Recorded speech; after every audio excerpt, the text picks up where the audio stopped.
Salam saudara sekalian, pada hari ini kita akan kembali merenungkan firman Tuhan. Dan firman Tuhan hari ini diambil dari Amsal pasal 30 ayat 17. Mata yang mengolok-olok ayah dan enggan mendengarkan ibu akan dipatuk gagak lembah dan dimakan anak raja wali. Saudara, kalau kita pahami Amsal ini memang agak susah ya, karena agak sadis, dipatuk gagak dan dimakan anak raja wali. Nah, saudara, ini adalah memang ungkapan. Jadi kita tidak bisa menafsirkannya secara langsung. Tapi saudara, kalau kita kembali kehidupan kita sehari-hari, kita banyak menemukan anak-anak yang zaman now ini yang susah sekali untuk patuh kepada orang tua. Sepertinya untuk taat dan memahami ucapan orang tua, itu sangat sulit dilakukan oleh anak-anak zaman now. Nah, ini menjadi pergumulan orang tua pada saat ini, termasuk saya sendiri, begitu ya.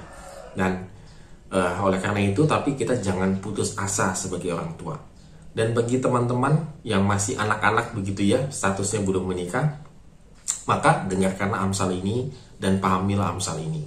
Amsal ini mendorong kita untuk kembali merenungkan kehidupan kita. Apakah kehidupan kita ini benar atau tidak? Nah, pertama, Amsal itu kan menyoroti mata dan telinga. Kalau menurut Amsal pasal 27 ayat ke-20, mata itu adalah organ yang tidak pernah puasa, gitu ya. Jadi organnya itu jalan terus. Mata secara tidak langsung menggambarkan kerakusan atau keinginan yang tidak terkendali. Jadi kata mata di sini yang mengolok-olok ayah itu adalah artinya mata yang menggambarkan kerakusan atau keinginan yang tidak terkendali. Jadi mata yang mengolok-olok itu berarti menganggap rendah ayahnya. Jika mata itu adalah pelita tubuh, maka mengolok-olok itu berarti tidak mau diberikan pencerahan oleh ayahnya. Itu pengertian mata. Sementara telinga adalah organ untuk merem, ya, direm segala keinginan. Dan telinga itu berfungsi untuk mendengarkan nasihat dan masukan. Jadi, jika kedua organ tubuh ini tidak berfungsi, maka anak ini akan menuju kepada kebinasaan. Bandingkan dengan Amsal 23 ayat yang ke-22. Jadi, saudara-saudara sekalian, ini luar biasa nih. Jadi kalau mata itu tidak bisa memberikan pencerahan lagi, lalu telinga itu tidak bisa mendengarkan nasihat lagi, maka gelaplah kehidupan anak ini.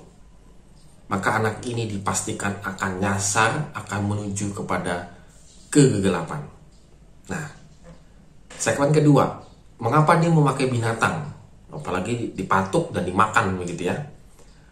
Ini untuk menggambarkan bahwa alam sendiri itu jijik terhadap pelanggaran tidak menghormati orang tua.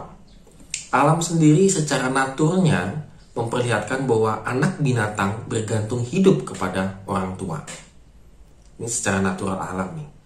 Burung raja wali dalam bahasa Ibrani-nya adalah neser, juga jadi dapat juga diartikan burung pemakan bangkai sebenarnya. Kenapa diterjemahkan raja wali supaya seirama dengan ayat yang ke-19? Jadi ini sebenarnya ada persamaannya dengan ayat ke-19. Namun tidak jadi masalah jika kita pahami raja wali dalam konteks ini, ayat ini, sebagai burung pemakan bangkai karena senada juga dengan gagak begitu.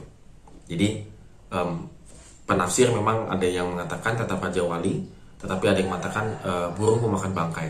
Tetapi ada juga penafsir yang saya pakai ini adalah menafsirkan nggak apa-apa dia disebut raja wali karena memang mungkin seperti biasanya pemahaman demikian, tapi sebenarnya itu adalah burung pemakan bangkai. Dan Amsal sengaja mengangkat dua binatang ini yang biasa memakan bangkai gitu ya. Jadi artinya Amsal ingin mengingatkan kembali tentang peristiwa air bah 40 hari. Jadi setelah Nuh melepaskan burung gagak sekali, maka burung gagak itu akan kembali. Karena burung gagak itu hinggap di bangkai-bangkai, sehingga dia tidak dapat kembali lagi. Dengan kata lain, Amsal ingin mengatakan burung pemakan bangkai ataupun gagak ini adalah melambangkan dosa. Karena melambangkan dosanya bagaimana? Bangkai manusia dalam konteks Yahudi adalah orang-orang berdosa yang tidak dikuburkan. Seperti burung gagak tadi dilepas sewaktu sama oleh Nuh, maka dia hinggap di bangkai-bangkai dan pasti selalu di bangkai manusia. Mengapa sampai tidak dikuburkan? Karena anak-anak mereka tidak mengurus orang tuanya. Jadi lambang gagak dan pemakan bangkai dan burung pemakan bangkai dalam tradisi Yahudi itu dilambangkan adalah anak yang tidak menghormati orang tuanya, bahkan sampai orang tuanya meninggal pun tidak diurusi.